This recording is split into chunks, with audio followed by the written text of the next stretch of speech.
자, 여러분의 목소리가 어디까지 퍼져나갈까요? 목소리가. 자, 제가 어떤 사람을 만나봤는데, 이렇게 저 치과에 오신 어떤 한 사람 중에서 되게 목소리가 걸걸하신 분이 계세요. 진짜 작게 얘기했는데도 되게 우렁차게 들리는 그런 목소리 있잖아요. 또 성악을 이렇게 공부하신 분들은 발성법을 알기 때문에 그게 이제 평소 목소리에도 나오게 되죠. 그러니까 목에서부터 소리가 나오는데 사실상 여기 성대 있는 데서부터 그냥 소리를 만들어서 밖으로 딱 뿜어내게 되면은 그 소리는 멀리 가지 못합니다. 맞죠? 멀리 가지 못하고 넓게 퍼지지도 못하죠. 그냥 가까이 있는 사람들만 알아들을 수 있습니다. 근데 배 있잖아요. 배꼽 있는데, 자, 복식호흡, 이제 그런 얘기도 있잖아요. 단전이 있는데 거기에 배에다 딱 힘을 주고 소리를 내게 되면은 그 소리는 멀리 퍼져나가게 되죠. 또렷하게 들립니다. 자, 왜 제가 이 말을 할까요? 자, 목소리가 작으면은 나는 들릴 수 있어요. 그리고 내 주변에 있는 사람들, 가까이 있는 사람들 들을 수 있습니다. 근데 멀리 있는 사람들은 못 듣죠. 제가 무슨 얘기하는 거야? 못 듣습니다. 자, 영적으로 해석을 해볼까요? 나에게 힘이 별로 없으면은 나와 내 가까이 있는 사람들밖에는 못 도와주죠. 그렇죠? 근데 나에게 힘이 배에서부터 쫙 저장된 힘이 쫙 퍼져나가게 되면은 멀리까지 영향을 줄 수 있고 도움을 줄 수 있습니다. 이 간단한 얘기 같지만 참 중요합니다. 하나님의 자녀들은, 그렇죠? 하나님의 자녀들은 두 가지를 항상 명심하셔야 됩니다. 첫 번째, 믿음. 믿음을 놓치게 되면은 나의 정체성을 놓치게 됩니다. 내가 누구인지를 놓치게 됩니다. 믿음을 붙잡게 되면은 내가 누구인지를 알게 되죠. 정체성이라는 의미가 내가 누구인가 그런 뜻이거든요. 믿음을 붙잡으면은 어떻게 내 자신을 해석할 수 있나요? 나는 누구 자녀다? 하나님 자녀다. 나는 누가 필요하다? 하나님이 필요하다. 그렇죠? 두 번째, 또 한 가지 붙잡아야 될 것은 믿음과 더불어 영적인 힘입니다. 네. 힘이 없으면은, 자, 뭘 할 수 없나요? 힘이 없으면 어떻게 되죠? 아까 이드로 장로가 모세의 장인어른이 모세한테 이렇게 얘기했는데, 필경 뭐가 쇠한다? 네, 기력이 쇠하니. 그러니까 힘이 없어져. 그럼 어떻게 된다고요? 응? 네가 할 수가 없다. 응? 너한테 주어진 일을 너가 감당할 수 없게 된다. 힘이 없습니다. 그렇죠? 하나님이 우리한테 맡겨준 일을 감당할 수 없게 됩니다. 네. 그래서 하나님의 자녀들은 두 가지를 꼭 명심하셔야 됩니다. 믿음과 힘. 이 두 가지를 항상 지킬 수 있는, 그렇죠? 항상 놓치지 않을 수 있는 나만의 비밀을 갖고 있어야 됩니다. 이게 신앙생활의 핵심입니다. 다 알고 있지만 문제는 안 한다는 겁니다. 이거를 지키기 위해서 나만의 비밀을 안 만든다는 겁니다. 그게 참 안타깝죠. 자, 하나님께서 모세를 80세에 부르셨어요. 80세. 와, 나이 진짜 많다. 한 가지 궁금증이 생기죠. 왜 하나님이 모세를 80세에 부르셨지? 만약에 40세, 30세에 부르시면 어떤 일이 일어날까요? 자, 나이가 젊은 사람들은 뭐가 넘치죠? 자신감이 넘칩니다. 자신감. 뭐든지 다 할 수 있을 것 같아. 그렇죠? 내 힘으로 다 할 수 있을 것 같아. 근데 나이가 많은 분들은 뭐가 없죠? 자신감이 없어요. 그렇죠? 다 자신이 없어. 내가 이걸 할 수 있을까? 그래서 낙심, 절망, 두려움 이런 것들을 더 많이 붙잡게 되죠. 나이 드신 분들. 그러니까 정반대죠. 하나님 보실 때는 너무 자신감이 많아도 하나님께는 그렇죠? 아니죠. 또 하나님 보실 때 너무 내가 뭘 할 수 있어. 자신감이 없는 것도 아니죠. 그래서 하나님 보실 때는 교만도, 그렇죠? 그 다음에 낙심도 다 똑같다. 하나님이 정말 필요로 하시는, 쓰시는 그 조건에 맞는 자는 누굴까요? 응? 어떤 사람은 하나님을 쓰실까요? 자신감 너무 넘치는 사람, 아니면 자신감 너무 없는 사람? 아니죠. 이 두 가지를 뛰어넘어서 하나님이 하신다. 이 사실을 붙잡는 사람을 하나님은 쓰십니다. 내가 하는 것도 아니고 내가 할 수 없다고 안 되는 것도 아닙니다. 내가 할 수 있어서 할 수 있는 것도 아니고 내가 할 수 없다고 해서 안 되는 것도 아닙니다. 그 수준을 뛰어넘어서 하나님이 하신다. 그걸 붙잡은 사람을 하나님은 쓰십니다. 그래서 젊은 사람은 그렇죠. 이걸 좀 낮출 수 있는 연습을 하셔야 되고요. 나이 드신 분들은 너무 절망하지 않도록. 그러니까 결국 하나님이 원하시는 거는 네가 조건이 아니야. 네가 이를 결정짓는 조건이 아니야. 네가 중요한 게 아니야. 너와 함께하는 내가 중요한 거야. 그렇죠? 하나님은 이 사실을 하나님의 자녀에게 알려주시기를 원하십니다. 그런 믿음을 갖기를 원하시는 거죠. 나의 힘이 괜히 생기는 게 아니라 누구한테 힘이 오냐? 하나님한테 온다는 것을 붙잡기를 원하십니다. 예. 근데 참 그게 잘 안 되죠. 젊은 사람들은 힘을 주춤하지 못한, 나이 드신 분들은 왜 이렇게 자신의 육신의 조건을 보고 계속 낙심하는지. 그래서 지금 이 자리에는 젊은 분도 앉아 계시고 나이 드신 분도 앉아 계십니다. 두 분에게, 두 종류의 분들에게 정말 필요한 거는 그렇죠. 내가 이를 결정짓는 조건이 아니라 하나님이 하시는 거다. 그렇죠? 그 사실을 붙잡으면 되는 겁니다. 그래서 하나님을 믿는 믿음과, 그렇죠? 하나님이 주시는 힘을 항상 공급받을 수 있는, 그걸 지킬 수 있는 나만의 비밀을 만드는 게 가장 중요합니다. 그게 신앙생활의 핵심입니다. 맞죠? 자, 서론 잠깐 보시면은 열왕기하 잠깐 보겠습니다. 열왕기하 2장 잠깐 보겠습니다. 1절에서 14절까지. 여기에 우리의 정말 중요한 시간표가 나옵니다. 우리의 영적 상태가 그대로 표현이 됩니다.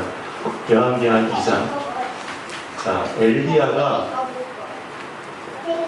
엘리사를 데리고, 자,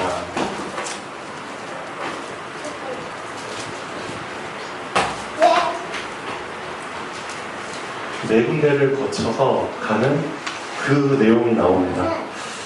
엘리야가 이제 곧 승천을 하게 되거든요.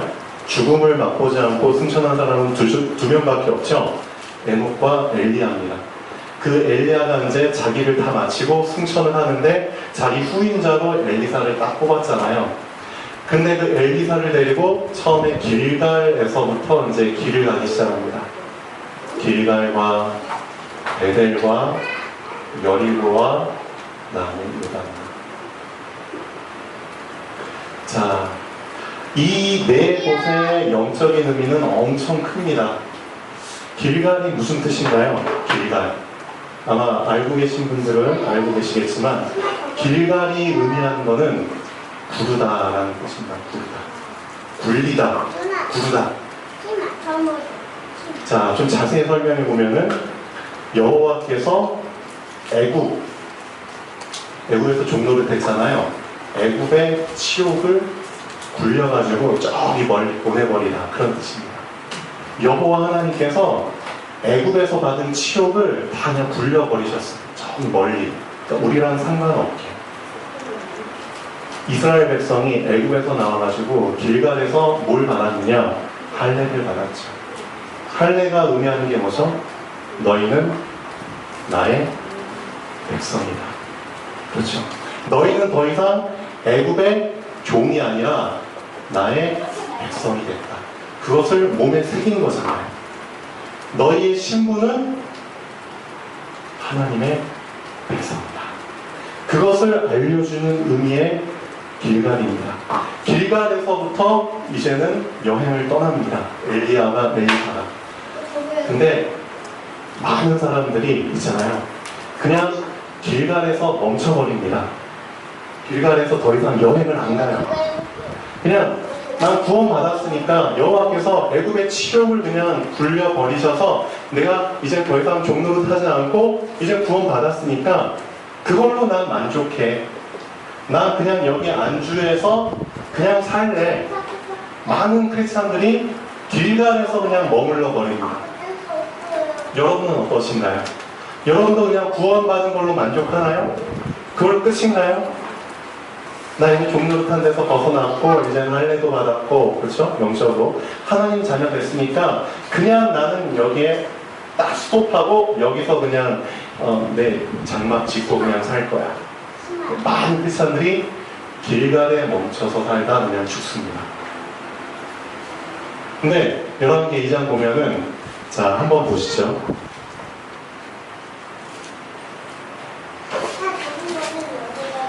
여호와께서 회오리 바람으로 엘리야를 하늘로 올리고자 하실 때 엘리야가 엘리사와 더불어 길갈에서 나가더니. 자, 근데 엘리야가 엘리사를 테스트하죠. 엘리사야, 너도 이 수준인가 한번 보자. 너도 그냥 길갈 수준인지 한번 보자. 엘리야가 엘리사에게 이르되 청하건대 너는 여기 머물라. 우리한테 이런 테스트를 많이 하십니다. 우리한테 이런 유혹이 많이 옵니다. 너 여기 머물러, 그냥 여기 있어. 나는 내 갈 길 갈 거야. 그렇죠? 근데 엘리사가 이르되 여호와께서 살아계심과 당신의 영혼이 살아있음을 두고 맹세하노니 내가 당신을 떠나지 아니하겠나 하는지라. 이에 두 사람이 베델로 내려갑니다. 자, 베델까지 가죠. 자, 이제 길갈은 통과했습니다. 길갈의 테스트는 끝냈고요. 자, 근데 베델에 있는 선지자의 제자들이 엘리사에게로 나와 그에게 이르되 여호와께서 오늘 당신의 선생을 당신의 머리 위로 데려가실 줄을 아시나이까 하니 이르되 나도 또한 아노니 너희는 잠잠하라 하니라. 베델에 가보니까 베델에 누가 있어요? 여호와의 누가? 선지자들, 선지자 생도들이, 그러니까 요즘 말로 하면 목회자들, 신학생들이 여기 있어요. 자, 베델은 영적으로 어떤 의미인가요? 야곱이 꿈을 꾸고, 그렇죠? 천사들이 하나님께로 왔다 갔다 하는 계단, 그 사닥에 오르락내리락 하는 그 꿈을 꾼 곳입니다. 그래서 거기에 돌베개 하던 돌에다가 기름을 붓고 거기서 서원을 하죠.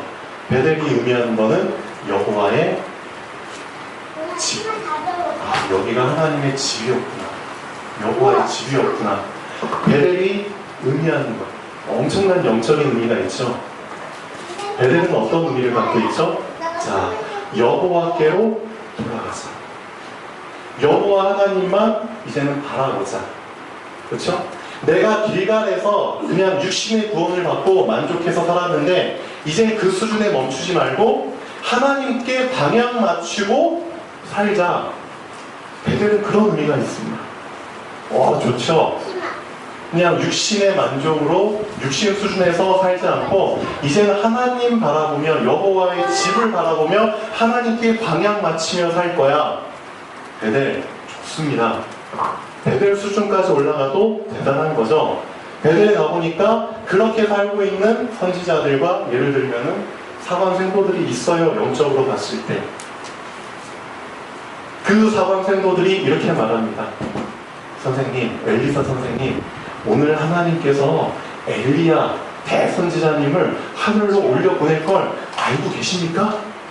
그러니까 하늘로 데려 올라가실 거니까 더 이상 따라가지 마세요. 따라갈 필요 없습니다. 이미 하늘로 올라갈 분을 왜 이렇게 따라가십니까? 당신은 그냥 우리와 함께 이 베델에서 같이 지내세요. 그런 유혹이 옵니다. 어떻게 보면 베델 수준에 멈춰서 목회하시는 분이 많죠. 어떻게 보면 그 수준. 그것도 참 괜찮은 수준인데, 근데 엘리사는 이미 그 내용도 다 알고 있습니다. 알고 있으니까 뭐해라? 잠잠해라. 쓸데없이 그런 말 하지 마. 너희는 여기 그냥 머물러 있어. 근데 나는 그런 수준이 아니야. 나 베델 수준에서 안주하는 그런 사람이 아니야. 나는 계속 따라갈 거야. 자, 그 다음에 어디로 가나요? 엘리야가 그에게 이르되 4절 엘리사야 청하건대 너는 여기 머물라. 여호와께서 나를 여리고로 보내시느니라. 엘리사가 이르되 여호와께서 살아계신과 당신의 영혼이 살아있음을 두고 맹세하노니 내가 당신을 떠나지 아니하겠나이다니라. 그들이 여리고에 이르네. 그렇죠. 여리고까지 따라갑니다. 여리고가 주는 영적인 의미는 뭡니까? 여리고는 어떤 곳이죠? 그 당시 여리고는 되게 부유한 도시라고도 알려져 있죠. 근데 영적으로 봤을 때 여리고에서 어떤 일이 있었나요? 이스라엘 백성이 여리고성을 포위하고 가나안의 관문이잖아요. 가나안 땅으로 가는 첫 번째 관문. 엄청나게 두꺼운 성벽과 엄청나게 강대한, 그렇죠? 사람들이 살고 있던 곳. 여기를 무너뜨려야지만 갈 수 있잖아요. 가나안 땅으로. 여리고가 의미하는 것은 영적 전쟁을 의미하는 거예요. 싸워야 하는 장소죠. 그렇죠? 길갈 수준, 육신의 수준에 머물러 있다가 이제는 하나님만 바라보겠다. 그렇죠? 영적인 부분을 붙잡았는데 이제는 어떻게 해야 되느냐? 싸워야 된다는 거죠. 영적 전쟁을 싸워야 된다. 근데 나의 방법으로 싸우는 게 아니라 누구의 방법으로? 하나님의 방법으로 싸우는 거예요. 그렇죠. 그것을 붙잡아가는 겁니다. 영적인 전쟁을 해야 되는 시간표가 분명히 옵니다. 그런데 우리가 만약에 베델에 그냥 머물러 있잖아요. 그러면은 영적 싸움을 못 싸웁니다. 영적 싸움을 못 싸운다는 건 무슨 뜻이죠? 사람을 살릴 수 없다는 뜻입니다. 현장을 정복할 수 없다는 겁니다. 현장에 하나님의 나라가 임할 수 없다는 뜻입니다. 정복을 해야 되잖아요. 그렇죠? 전쟁을 치러야 되잖아요. 그러려면 누구의 방법으로? 하나님의 방법을 하라는 겁니다. 그래서 여리고의 영적인 의미, 영적 싸움을 싸워야 되는데 하나님의 방법, 하나님이 말씀하신 대로 하는 겁니다. 그렇죠? 하나님의 말씀대로 싸우는 겁니다. 여리고는 그냥 돌아라. 그렇죠? 총, 칼 그런 거 사용하지 않고 그냥 돌아요. 계속 돌아라. 7일 동안 돌아라.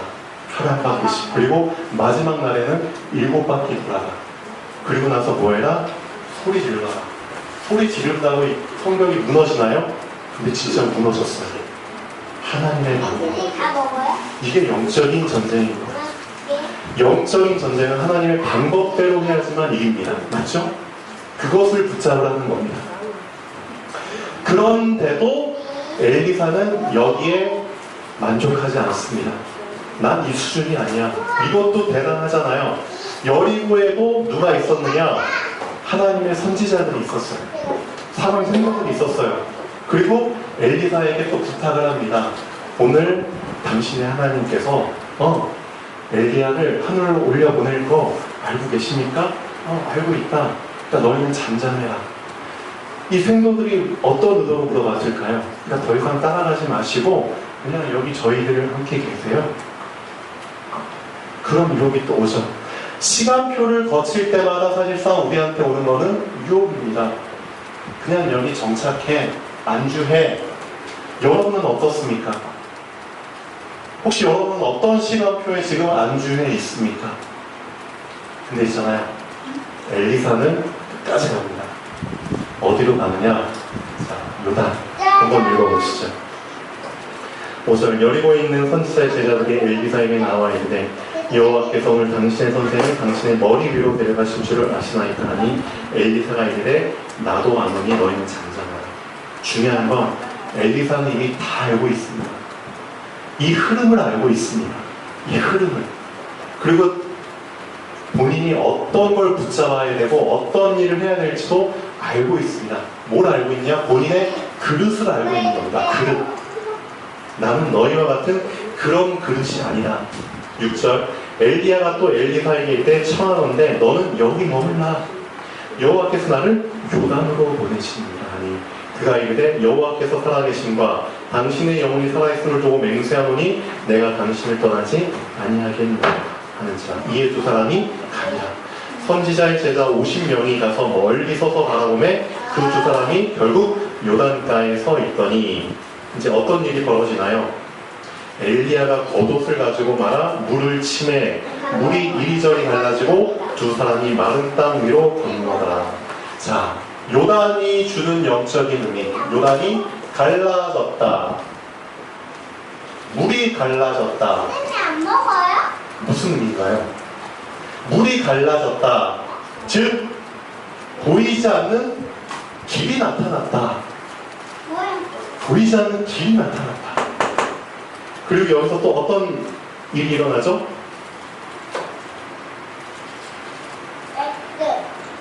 자, 11절 두 사람이 길을 가며 말하더니 불수레와 불말들이 두 사람을 갈라놓고 엘리야가 회오리 바람으로 하늘로 올라가더라. 자, 길이 열리고 엘리야가 승천한 현장입니다. 이게 영적으로 주는 의미가 뭘까요? 영적으로 주는 의미. 결국 요단에서 엘리사는 뭘 봤습니까? 엘리야에게 임했던 갑절의 영광을 얻습니다. 즉 우리말로 표현하면은 성령의 충만을 받습니다. 결국 엘리사가 원했던 것은 길갈도 아니고 베델도 아니고 여리고도 아니고 정말 이 시대에 필요한 것은 오직 성령 충만이다. 그겁니다. 성령의 충만하심. 그 성령의 충만하심을 입고 새로운 길이 열리고 쉽게 말하면 재창조에 새롭게 일어날 수 있는 창조의 역사가 시작이 되는 겁니다. 이 성령의 갑절의 충만함을 받고 하나님은 엘리사를 통해서 어떤 일을 하셨나요? 아람 군대로부터, 그렇죠? 아람 군대로부터 이스라엘 지키죠. 도단성 운동, 그렇죠? 그런 걸 통해서 수많은 선지 생도들을 키우게 되죠. 이스라엘을 지키게 되는 엄청난 일을 하게 됩니다. 성령의 갑절의 영광을 받고 하나님께서 궁극적으로 우리를 인도하시는 여정입니다. 나는 과연 나의 인생의 여정이 어디까지 갈 수 있을 것인가 한번 잘 생각해 보십시오. 그냥 길갈 수준, 아니면 베델, 아니면 여리고, 아니면 요단. 그렇죠? 그래서 지금 나의 영적 상태와 지금 내가 어디에 머물러 있는가를 정말 진단을 하시면 좋겠습니다. 우리 교회는 어떤가요? 우리 교회는 어느 수준에 지금 머물러 있습니까? 아니면 지금 어디로 가기 위해서 도전하고 있습니까? 우리 교회는 길갈 수준인가요? 육신 수준인가요? 우리 교회는? 그건 아닌 것 같아요. 그럼 베델인가요? 아니죠. 여러분이 지금 날마다 현장에 가서 뭘 하고 있죠? 영적 싸움을 싸우고 있죠. 그렇죠? 현장에 계속 시스템을 깔고 있습니다. 여리고를 지금 계속 날마다 돌고 있습니다. 여리고 수준인가요? 아니죠. 궁극적으로 여기 있는 분들이 다 붙잡아야 되는 것은 요단 수준입니다. 뭐가 없으면 안 된다? 오직 성령 충만. 예수님께서도 우리에게 요단 수준을 사실상 원하셨습니다. 사도행전 1장 8절.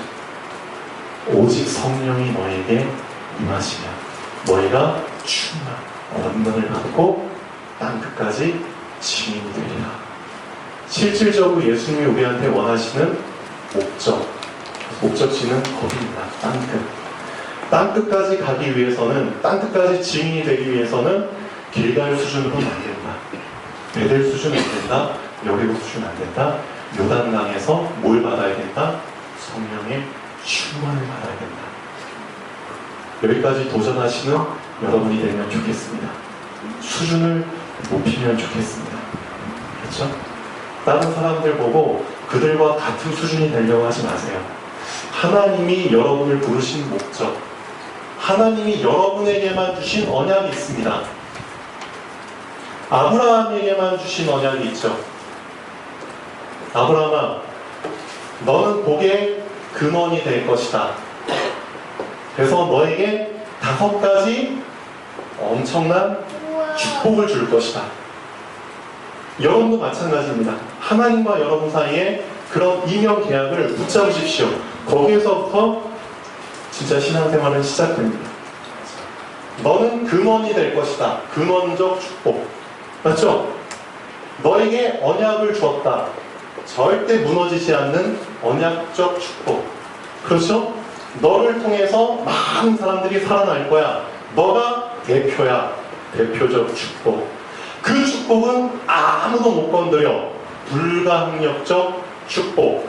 그 다음에 너뿐만 아니라 너를 통해서 많은 후대들이 보게 될 거야. 기념비적 축복. 아브라함한테 주신 이 5가지 축복. 아브라함한테만 주셨을까요? 아닙니다. 이 시대에 하나님께서는 이 언약을 누군가는 붙잡기를 원하십니다. 누가 붙잡을 건가요? 여러분이 붙잡으셔야죠. 맞죠? 모세한테는, 그렇죠? 이스라엘을 애굽에서 인도하는 정말 시대적인 인도자의 축복을 주셨죠.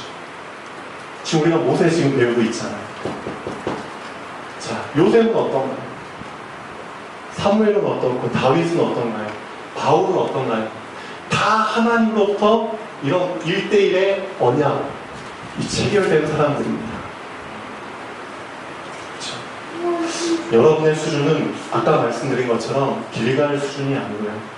베델, 여리고, 그걸 다 뛰어넘어서 요단까지 갈 수 있는 그런 분들이 되면 좋겠습니다. 자, 본론 한번 보시죠. 모세가 백성을 이제 재판을 해야 되잖아요. 남자 장정만 수십만 명이고 여자들 아이들까지 다 합치면 수백만 명인데 그 사람들 틈 속에서 하루에 수많은 일들이 일어나는데, 그렇죠? 많은 문제와 사건들이 일어나죠. 그럼 누군가는 해결을 해줘야 되겠죠? 그러니까 누군가는 재판을 해줘야 됩니다. 근데 결국 재판을 해줄 수 있는 사람은 모세밖에 없죠. 아마 그랬을 것 같아요. 사실상 모세가 호렙산에서 하나님의 언약을 붙잡고 애굽으로 갔잖아요. 애굽으로 갔을 때부터 사실 그 두 부류로 나눠질 수밖에 없죠. 모세와 이스라엘 백성. 이렇게 두 부류로 나눠집니다. 구별될 수밖에 없죠. 그러니까 이스라엘 백성들은 그냥 다 똑같아. 그런 인식이 심겨질 수밖에 없죠. 그렇죠? 그러니까 모세가 구별된 자기 때문에 이 사람들을 판단하고 재판할 수밖에 없어. 도와줄 수밖에 없어. 아마 이런 그 울타리 안에서, 이런 생각 속에서 그냥 살았다면 계속 주구장창 이렇게 갇힐 수밖에 없어요. 근데 이 울타리 밖에 있던, 그렇죠? 이 울타리하고는 상관없었던 한 사람이 이 울타리 안으로 들어오게 되죠. 누구죠? 모세의 장인 이드로입니다. 이드로가 와가지고 보게 되죠. 이 안에 있는 사람들은 절대 볼 수 없는 것을 밖에서 들어온 사람은 보게 됩니다. 너희들이 지금 하고 있는 걸 보니까 진짜 이거는 현명하지 못하다. 답답하다. 어떻게 한 사람이 이 수많은 사람들 다 재판하려고 지금 앉아있느냐? 하루 종일 그냥 때 앞에 되게 광야잖아요. 때 앞에 수많은 사람들 그냥 서있고, 건강하지 않은 사람들은 앉아있고 또 누워있고 피 쓰러지고, 그렇죠? 다 모세 한 사람만 주목하고. 그럼 거기에 다 일이 메어가지고 딴 걸 할 수가 없잖아요. 지금 그런 불합리한, 누구도 그걸 깨닫지 못했느냐? 모세도 깨닫지 못했죠. 모세의 생각이 환기가 안 된 겁니다. 그걸 누가 깨줬느냐? 모세의 장인 이드로가 깨준 거죠. 그래서 진짜 중요합니다. 그래서 뭐가 중요하냐? 연합이 중요하다. 연합이라는 걸 통해서, 그렇죠? 새로운 눈들이 자꾸만 열리게 됩니다. 새로운 관점들이 자꾸만 보이게 됩니다. 오늘 본문 말씀은 이 모세와 이스라엘 백성과 이드로의 연합을 얘기하고 있습니다. 이드로가 제안한 것을 모세는 기쁜 마음으로 받아들이죠. 그렇게 됐을 때 이 공동체는, 이스라엘 공동체는 더 든든하게 효율적으로 서갑니다. 한 사람의 조언이 이 공동체를 완전히 갱신시켜버리게 되죠. 하나님께서는 지금도 마찬가지로 여러분에게 날마다 수시로 이런 연합을 통해서 여러분 자신의 수준을 높일 수 있는 기회를 계속 주고 계십니다. 알고 계시나요? 나의 수준과 나의 한계와 나의 틀을 깰 수 있는 그런 기회를 날마다 주고 계십니다. 알고 계시죠? 그렇죠? 만약에 그 사실을 여러분이 놓쳤다면 미안하지만 저번 주에 말씀드린 영적 서밋하고는 여러분은 상관이 없는 사람입니다. 영적 서밋은 지난주에 말씀드렸죠. 어떤 상황에서도 무너지지 않는 영적인 해석을 할 수 있는 사람을 영적 서밋이라고 부릅니다. 어떤 상황에서도 무너지지 않는 이런 답답한 상황을 해결할 수 있는, 그렇죠, 영적인 해석을 할 수 있는 자. 그 영적 서밋을 붙잡은 사람은 나에게 오는 사건과 만남과 모든 것들을 다, 그렇죠, 나를 세울 수 있는, 나를 갱신시킬 수 있는 그런 관점으로 해석을 합니다. 자, 모세도 그걸 붙잡았죠. 이드로를 통해서. 자, 본론 2번 보시죠. 네가 하는 것이 옳지 못하도다. 너와 함께한 이 백성이 필겨 너가 계속 너 고집 부려가지고 너 혼자 계속 하면은 어떻게 된다? 기력이 쇠하리니 일이 너에게 너무 중합니다. 네가 혼자 할 수 없으리라. 오늘 말씀을 정말 제목을 붙잡으면 좋겠습니다. 네가 혼자 할 수 없으리라. 자, 결론 잠깐 보시죠. 혼자 할 수 있는 시간표가 분명히 있습니다. 맞죠? 혼자 할 수 있는 시간표. 혼자 사는 사람들은 다 혼자 하잖아요. 근데 결혼하게 되면은 같이 하게 되잖아요. 또 자식을 하면은 또 자녀까지 같이 할 수 있는 일이 생기게 되죠. 근데 점점 그 가족 시스템이 커지게 되면은 더 함께 해야 될 부분들이 생겨나죠. 자, 그러나 그 시간표를 통과하게 되면 혼자 할 수 없는 시간표가 오게 됩니다. 하나님이 교회를 주신 이유입니다. 이 교회 안에 앉아 계신 여러분들 다 내가 뭔가를 혼자 하려고 생각하시면 안 되겠죠. 그렇죠? 하나님이 교회를 주신 이유는 함께 하시기 위해서입니다. 그렇죠? 함께 하라고. 또 하나님이 지체주를 주신 이유입니다. 그렇죠? 그래서 하나님이 그 전도자 바울을 통해서 교회를 이렇게 표현하셨잖아요. 우리는 그리스도를 머리로 하는, 그렇죠? 몸에 붙어있는 각 지체들이다. 각 지체들이다. 하나님이 우리와 함께 하시는 이유입니다. 혼자 할 수 없으니까 함께 하시죠. 작은 세상에서는 내가 주인이고 주체인 것처럼 느껴지죠. 당연히. 시야가 좁을 때는 나밖에 안 보입니다. 그리고 내가 모든 걸 다 해야 되는 것처럼 느껴지죠. 근데 그 사람이 점점 큰 세상을 보게 되잖아요. 견문이 넓어지잖아요. 그러면 진짜 겸손하게 되죠. 아, 난 아무것도 아니구나. 난 이 어마어마한 우주의 작은 티끌과 같은 그런 존재구나. 나는 그 세상의 일부에 불과하구나. 내가 있던 없던 이 세상은 전혀 문제될 게 없구나. 그렇죠? 그 사실이 붙잡아지면 내가 있어야 할 곳이 이제 그때 보이게 됩니다. 정말 내가 있어야 할 곳과 정말 이 큰 세상 속에서 내가 해야 할 일을 그때 이제 발견하는 거죠. 나라는 걸 내려놓게 됐을 때 내가 있어야 할 곳과 내가 해야 될 일이 그때 발견됩니다.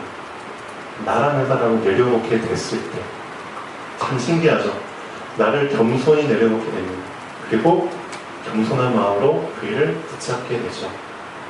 그리고 큰 세상의 흐름을 타게 됩니다. 나는 하나님이 운행하시는 이 어마어마한 구원 계획의 그 흐름 안에서 나는 이 일을 감당하고, 그렇죠? 이곳에 있으면 되는구나. 그렇게 흘러가는 겁니다. 그리고 하나님이 이끄시는 그 큰 흐름을 보면서, 누리면서 그냥 살다가 하나님 불러가시면 가는 거죠. 그게 우리의 인생입니다. 그게 우리의 언약의 흐름 여정입니다. 내가 혼자 할 수 없으리라. 이걸 정말 나의 말씀으로 붙잡으시면 좋겠습니다. 기도하겠습니다.